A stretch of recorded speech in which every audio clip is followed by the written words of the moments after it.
Jesus Christ, Rachel, you couldn't have at least tried to look presentable? Dad hisses at me as I walk down the aisle in my bridesmaid dress. You look like you belong at a truck stop, not a wedding. I am 26 years old, a decorated army captain, and I have just returned from an 18-month deployment in Afghanistan. My hair is military regulation short. My body is lean and muscular from combat training. I have a scar on my jawline from shrapnel. I look exactly like what I am, a soldier. I look fine, Dad. You look like a man. It is embarrassing. Your sister's wedding photos are going to be ruined because you couldn't bother to grow your hair out or lose some of that muscle. I say nothing, just take my place at the altar next to my sister Emma, who squeezes my hand and whispers, "You look beautiful." Ignore him. But Dad is not done. During the reception, he makes sure everyone knows his disappointment. My daughter just got back from the military, he tells guests, his tone dripping with disdain. As you can see, it wasn't kind to her appearance. We tried to get her to skip the deployment so she could be here looking normal for her sister's wedding. But she chose the army over family. I chose serving my country over vanity. But to Dad, that makes me selfish. Then the best man stands to give his toast. Captain Derek Morrison, Emma's husband's best friend, also my commanding officer. He looks at me, smiles, then snaps to attention and renders a perfect military salute. To Captain Rachel Hayes, he says loudly, "One of the finest officers I have ever served with, a Purple Heart recipient, a Bronze Star recipient, and someone who sacrificed more for this country in 18 months than most people will in their entire lives." The room erupts in applause. People stand. Several veterans in the crowd salute back. Dad's face goes white, then red. His wine glass shakes in his hand, because he has spent the entire wedding telling people I look like a truck stop waitress. And now everyone knows I am a decorated war hero. He spits his wine back into the glass, choking. I smile at Derek, salute back, and watch my father realize he has spent years mocking the daughter who was busy earning medals for valor. But let me back up. Let me tell you about the years Dad spent criticizing my appearance, and what happened when he finally learned what those masculine features actually represented.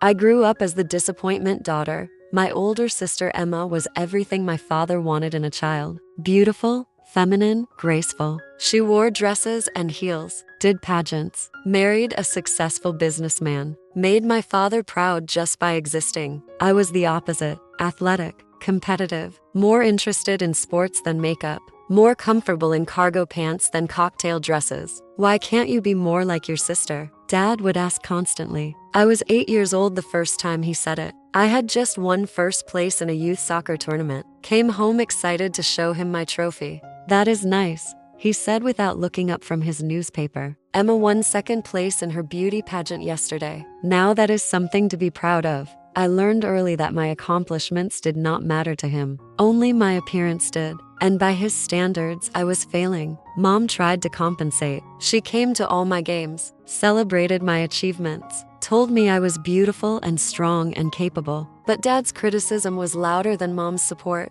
When I was 13, I started running track, got really good at it, made varsity as a freshman. Dad came to one meet, saw me in my running uniform with my hair pulled back in a ponytail, and said, "You look like a boy. When are you going to start looking like a young lady?" I am running track, Dad. I am not supposed to look like I am going to prom. Your sister managed to do cheerleading without looking masculine. I do not know why you cannot do sports and still look feminine, because I was not trying to look feminine. I was trying to win. Emma and I were not competitive with each other. She was my best friend. She thought Dad's criticism was unfair and told him so multiple times. But Dad did not listen. He is from a different generation, Mom would say. He just does not understand that girls can be athletes and still be beautiful. But it was not about understanding. It was about control. Dad had a specific image of what his daughters should be, and I did not fit it. When I was 16, I cut my hair short for the first time, donated it to a charity that made wigs for cancer patients. I thought Dad might be proud of the charitable aspect. Instead, he was furious. "You look ridiculous, like a lesbian." Dad, grow it out. I am not going to be seen in public with you looking like that. I did not grow it out. Kept it short all through high school. Dad barely spoke to me during those years. I got a full scholarship to college for track and field. Dad told people I got an academic scholarship, leaving out the athletics part. He is embarrassed that you are a jock, Emma told me. It is stupid. You should be proud.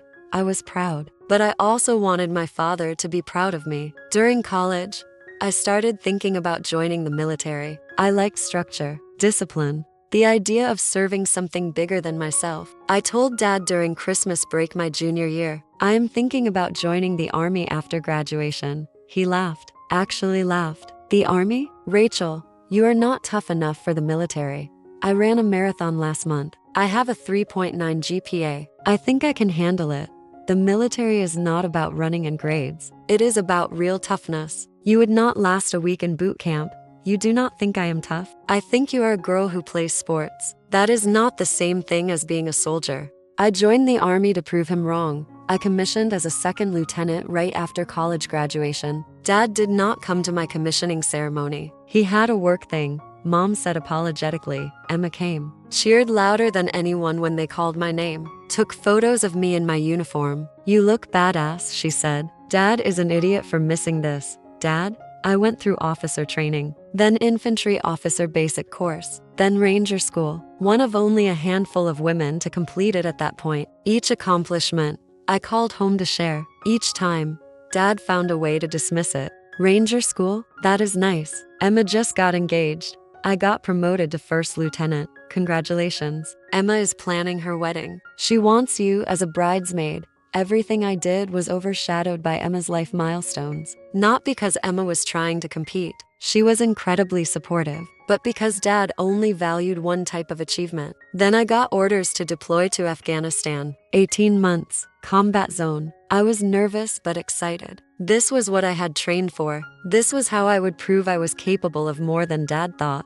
I called home to tell my parents. Mom cried, worried, but proud. Dad sighed. 18 months? Emma's wedding is in 14 months. I know. I will be back in time. Your hair is going to be even shorter. You are going to look even more masculine. The wedding photos are going to look ridiculous. Dad, I am deploying to a war zone. I am not worried about wedding photos. Of course not. You are not worried about anything except yourself. Your sister is getting married. This is the most important day of her life, and you are going to show up looking like G.I. Jane. I am a soldier. I am supposed to look like a soldier. You are a woman. You are supposed to look like a woman, but you have never cared about that, have you? I deployed 2 weeks later, spent 18 months in Afghanistan, led a platoon, took fire, lost soldiers under my command, earned a Purple Heart when an I'd injured me and a Bronze Star for leading my platoon through an ambush that saved the lives of an entire convoy. I came home with scars, both visible and invisible. Came home changed. Came home with a level of maturity and perspective that made Daddy's criticism seem even more ridiculous than before. But Dad had not changed at all. I landed back in the States 3 weeks before Emma's wedding. Barely enough time to decompress, let alone recover. I was different, harder, quieter. I had nightmares about the soldiers I had lost. I startled at loud noises. I was hypervigilant in crowds, but I was also stronger, more confident, more certain of my own worth, regardless of what my father thought. Emma was thrilled to see me, hugged me so hard I thought my ribs might crack. You are home. You are really home. I am really home. Are you okay? You look tired. I am okay. Just adjusting. Dad's greeting was different. He looked me up and down, frowned and said, your hair is shorter than when you left. Military regulation. Can you grow it out before the wedding? Get extensions or something? No, Rachel. This is your sister's wedding. The photos are going to last forever. Can you please just make an effort to look feminine? I look like a soldier because I am a soldier. If that is not feminine enough for you, that is your problem, not mine. He was not happy, but I did not care anymore. I had spent 18 months in a combat zone. His opinion on my hair seemed absurdly trivial. The day of the wedding, I showed up in my bridesmaid dress. It was a soft blue color, T-length, nothing too formal. I looked fine. Not glamorous like the other bridesmaids with their long hair and full makeup, but fine. Dad saw me during the pre-ceremony photos and immediately pulled Emma aside. I could hear him. Did you see your sister? She looks ridiculous. Can we have her stand in the back row for photos? Dad, she looks beautiful. And she is my maid of honor. She is standing right next to me. But the photos, will be perfect because my sister is in them. Drop it." He did not drop it. During the ceremony, as I walked down the aisle, I heard him mutter to Mom, "She looks like she belongs at a truck stop," loud enough that the people in the front rows heard. Loud enough that I heard. After the ceremony, during cocktail hour, Dad made sure to tell anyone who would listen about his disappointment in my appearance. "My daughter just got back from the military," he would say with a disparaging tone. "As you can see, it was not kind to her appearance." Or, "We tried to get her to skip the deployment so she could be here looking presentable, but she chose the army over her family." Or, "She used to be such a pretty girl before she joined. Now look at her." Every comment felt like a knife, not because I believed him. I knew I looked fine, but because my own father was publicly mocking me at my sister's wedding after I had spent 18 months in combat. Emma overheard him at one point and snapped, "Dad, stop. She looks beautiful and you are being cruel." "I am just being honest." "No, you are being an asshole. Rachel is a decorated soldier. She could have died overseas. And you are complaining about her hair? Get your priorities straight." But Dad did not stop. He was on a roll, enjoying the attention, convinced he was justified in his criticism. Then came the toasts. The best man stood up to give his speech. Captain Derek Morrison, tall, broad-shouldered in his dress uniform. He was Emma's husband's childhood best friend, also my commanding officer in Afghanistan. Derek and I had deployed together. He had been there when I got injured, had ridden me up for the Bronze Star, had visited me in the field hospital and told me I was one of the best officers he had ever worked with. I had not told my family that Derek would be at the wedding, had not mentioned that he knew me as Captain Hayes, not Rachel the disappointing daughter. Derek began his speech with the typical best man jokes, funny stories about the groom, sweet anecdotes about Emma. The crowd laughed. Then his tone shifted. "Before I finish, I want to take a moment to recognize someone else here today. Captain Rachel Hayes." The room went quiet. People looked at me. I felt my face flush. Derek turned to face me directly. "Rachel and I served together in Afghanistan, and I need everyone here to know something about her. She is one of the finest officers I have ever had the privilege of serving with. She is brave, dedicated, and selfless in ways that most people will never understand." Dad shifted uncomfortably in his seat. People were paying attention now. During our deployment, Rachel led a platoon through one of the most dangerous regions in the country. She kept her soldiers safe. She made impossible decisions with grace and courage. And when our convoy was ambushed, she led the response that saved the lives of everyone in that convoy, including mine. My throat tightened. I had not expected this. Rachel earned a Purple Heart for injuries sustained in an Ida attack. She earned a Bronze Star for valor under fire. And she did all of this while carrying herself with the kind of integrity and strength that makes you proud to wear the same uniform. Derek snapped to attention, rendered a sharp, formal military salute to Captain Rachel Hayes, a war hero, a leader, and someone who sacrificed more for this country in 18 months than most people will in their entire lives. The room erupted. People stood, applauded. Several veterans in the crowd, including Emma's husband and to Groomsman, saluted as well. I stood, saluted back, tried not to cry. The applause continued for what felt like minutes. People I did not know came up to shake my hand, thank me for my service, tell me I looked strong and beautiful and brave. And through it all, I watched my father. His face had gone white when Derek started talking, then red. His hands gripped his wine glass so hard I thought it might shatter. When Derek mentioned the Purple Heart and Bronze Star, Dad choked on his wine, actually spat it back into his glass, sputtered, stared at me like he was seeing me for the first time. Because he was. For the first time, he was seeing me as something other than the disappointment daughter who did not meet his standards of femininity. He was seeing me as a decorated combat veteran, a war hero, someone who had earned the respect of her peers and the gratitude of her country. And he had spent the entire day mocking my appearance to anyone who would listen. The rest of the reception was a blur. People kept approaching me, thanking me, asking about my service, treating me with the kind of respect and admiration I had never received from my father. Emma hugged me during the reception. Derek told me he was going to do that. I did not want to spoil the surprise. "Are you okay?" "I am okay." That was intense. "Dad looks like he is going to have a heart attack." "Good," she laughed. "He deserves it. He was so awful to you today. He has been awful to me my whole life. This is just the first time other people witnessed it." Dad avoided me for the rest of the reception, could not even make eye contact. When the wedding ended, I thought that would be it. A moment of public embarrassment for Dad, but nothing more. I was wrong. The morning after the wedding, my phone started blowing up. Text messages from relatives I barely knew. Facebook messages from old family friends. All variations of the same theme. Why didn't you tell us you were a war hero? Your father never mentioned your medals. We had no idea you had been in combat, because Dad had never told anyone. He had told people I was in the military but always downplayed it. Always made it sound like a phase. A mistake. Something embarrassing. He had never mentioned the Purple Heart, the Bronze Star, the deployments, the combat. He had been too busy being embarrassed by my appearance to be proud of my achievements. My aunt called. Rachel, honey, I just found out about your medals. Why did your father never tell us? Because he was not proud of me. What? Of course he was proud.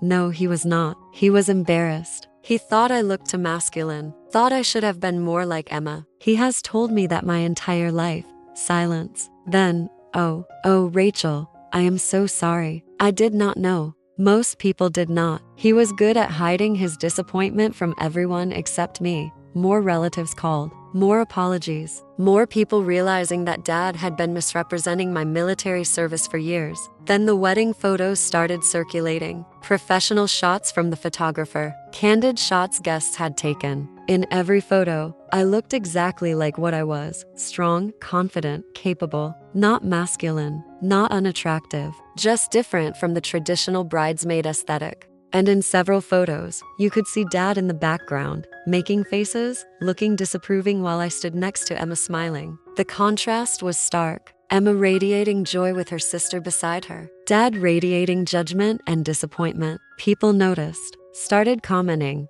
Why does your dad look so angry in the background of these photos? Is your father okay? He looks upset in every picture with you. The narrative shifted. What had been Dad's private criticism became public knowledge. People started asking questions, started realizing that he had been treating me poorly for years. Emma called me a week after the wedding. Dad is furious. People keep asking him about your medals, about why he never told anyone. He does not know what to say.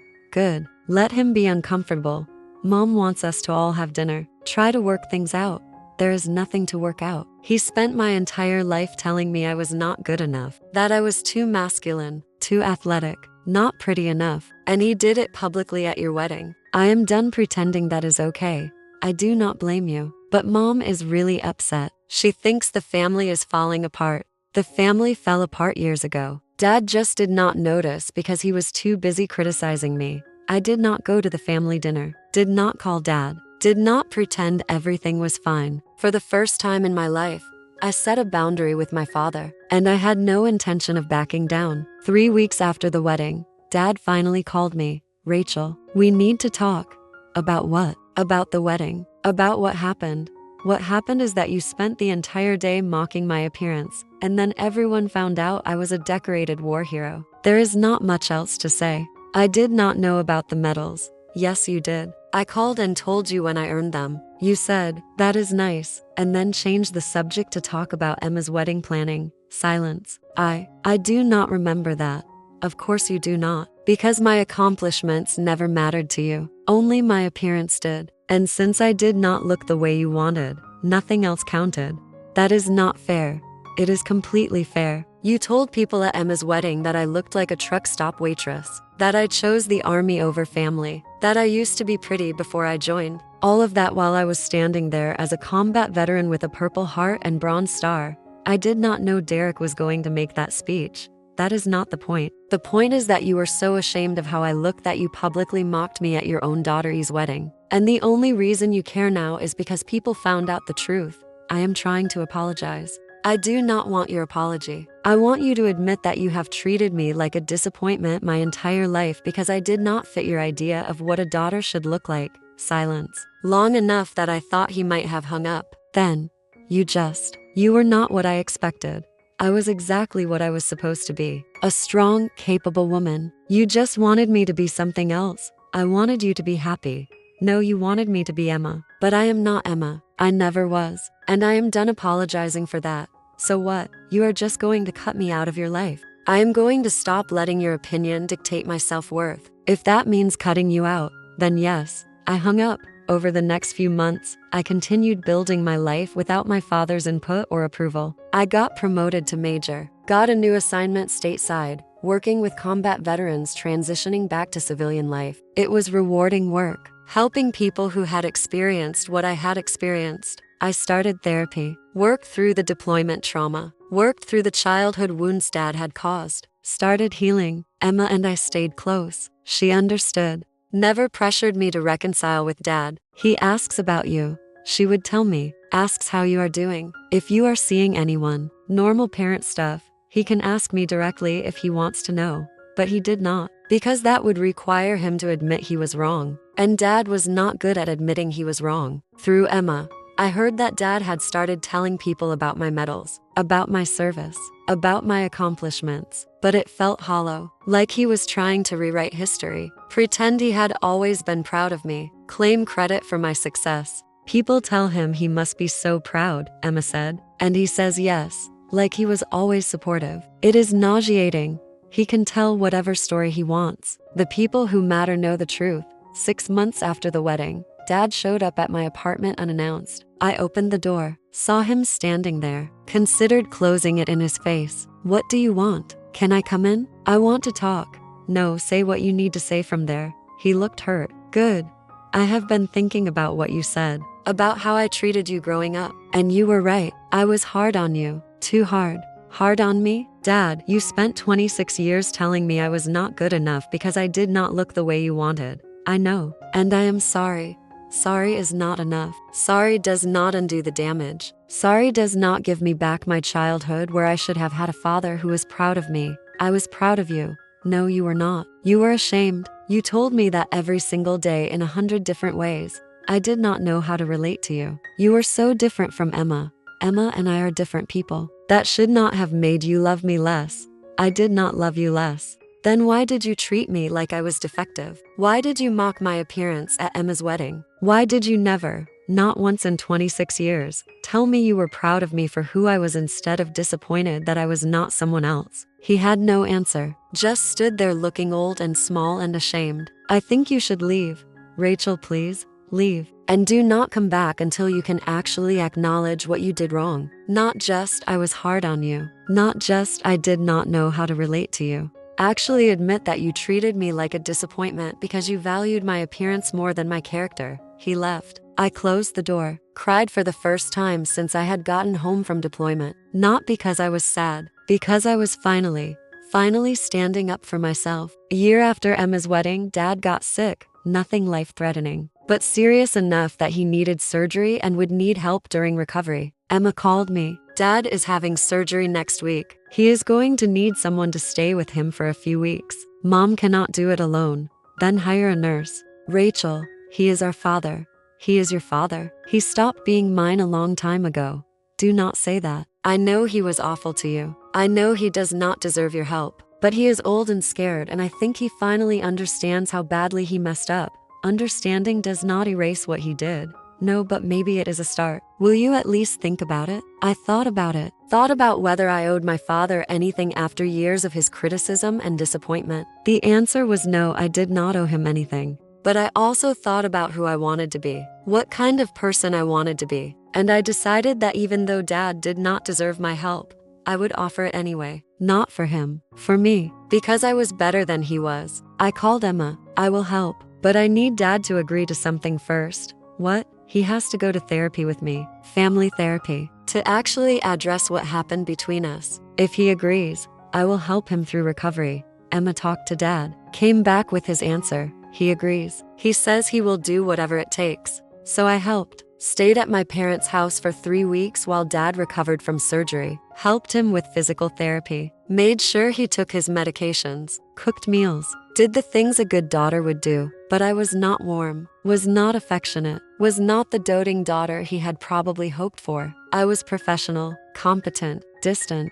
Thank you for doing this, Dad said one evening while I was helping him walk around the house for exercise. I know you did not have to. You are right, I did not have to. I am doing this because it is the right thing to do, not because you deserve it. I know I do not deserve it. Good. As long as we are clear on that, we started family therapy 2 weeks into his recovery. Dad, mom, and me in a small office with a therapist named Dr. Patterson. So, Dr. Patterson said, "Rachel, why do not you start by telling us why you wanted to do family therapy?" I looked at Dad, because my father spent my entire life treating me like a disappointment because I did not look the way he wanted. And I need him to acknowledge that and take responsibility for the damage it caused. Dad shifted uncomfortably. "I did not treat you like a disappointment." "Yes, you did. You told me I looked like a boy when I was 13. You laughed when I said I wanted to join the army. You told wedding guests that I looked like a truck stop waitress. You have never, not once, told me you were proud of me for who I am.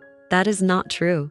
Then tell me one single time you told me you were proud of me for something that was not related to Emma or her achievements." Silence. Dad could not think of a single example. "Exactly," I said. Dr. Patterson turned to Dad. "Can you tell me why you had such a hard time accepting Rachel for who she was?" Dad was quiet for a long time. Then, "She reminded me of myself. When I was young, I was athletic, competitive. My father hated it, said I should focus on academics, on being serious, on being a proper businessman. He was disappointed in me my whole life."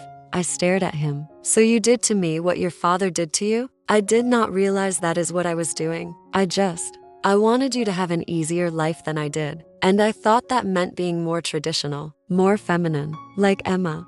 But I am not Emma. And you made me feel like that was wrong. I know. And I am sorry." We went to therapy every week for 3 months. Slowly, painfully, Dad started to understand the impact his words had had. Started to see how his own unresolved issues with his father had shaped how he treated me. It did not fix everything, but it was a start. 6 months after we started therapy, Emma announced she was pregnant. The family gathered for a celebration dinner at my parents' house. Everyone was happy, excited, talking about baby names and nursery colors. During dinner, Emma's husband made a toast to Emma and the baby, and to our family. Everyone raised their glasses. Dad stood up. "I want to say something too." The table went quiet. "I want to apologize, publicly, to Rachel." I looked up, surprised. I spent Rachel's entire life criticizing her, telling her she was not good enough, not feminine enough, not what I wanted her to be. And I was wrong, completely wrong. His voice cracked. "Rachel is one of the strongest, most capable people I know. She served her country with honor, earned medals for valor, sacrificed more than I can comprehend. And I was too caught up in my own issues to see it." He looked directly at me. "I am so sorry for all of it, for every cruel word, for every disappointed look, for making you feel like you had to earn my love by being someone you were not. You never had to earn it. You always deserved it."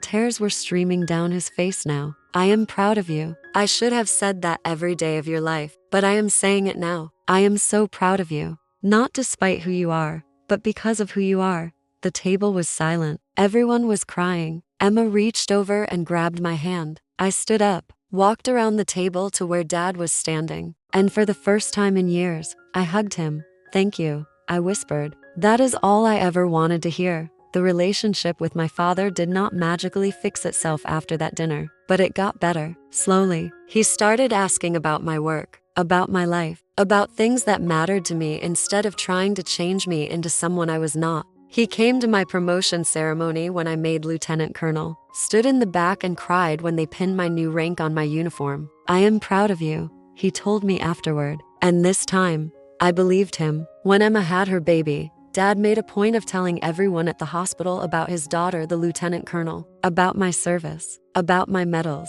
not to brag, but to honor me, to acknowledge what I had accomplished. It felt different, genuine. We still had hard moments. Sometimes he would slip and say something that revealed his old way of thinking, but he caught himself now, apologized, worked to do better. The therapy continued. We both kept going, separately and together, worked through decades of pain and misunderstanding. I started bringing my girlfriend to family dinners. Dad welcomed her without hesitation, told me he just wanted me to be happy however that looked. Progress, not perfect, but real. It has been 3 years since Emma's wedding, since the moment Dad spat out his wine and realized his daughter was a war hero. I am 39 now, still in the army, though I am considering retirement soon. Still strong, still short-haired, still exactly who I have always been. Dad and I have a relationship now. Not the one I wish I had growing up, but something honest and respectful. He tells me he is proud of me, regularly, without prompting, and I believe him. People ask me sometimes if I forgive him, if I have let go of the hurt. The answer is complicated.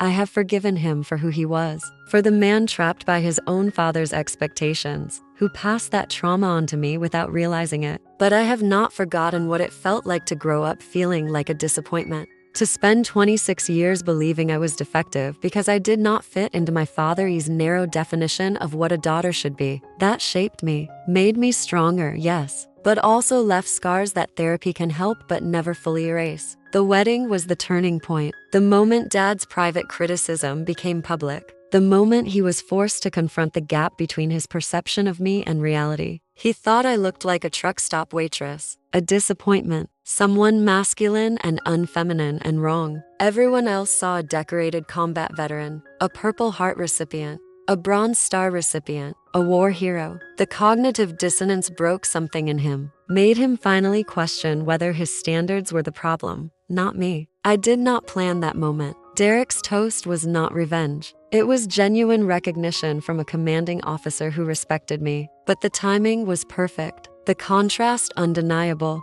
Dad spent years mocking my appearance, and then discovered that those masculine features, the short hair, the muscular build, the scars, were the result of serving my country with honor. It was a lesson he needed to learn, one I could not have taught him any other way. Now, when I look at the wedding photos, I do not see what Dad saw that day. I do not see someone unfeminine or unattractive or wrong. I see a strong woman in a bridesmaid dress, standing next to her sister, carrying scars earned in combat, radiating the kind of confidence that comes from surviving things most people never will. I see someone I am proud to be, and that is all that matters. My father spent years criticizing my appearance for being too masculine, then was publicly humiliated at my sister's wedding when everyone learned I was a decorated war hero. My family says I should have warned him that my commanding officer would be giving a speech about my service, but I think he earned that embarrassment after mocking me all day. Was I wrong to let my father be blindsided,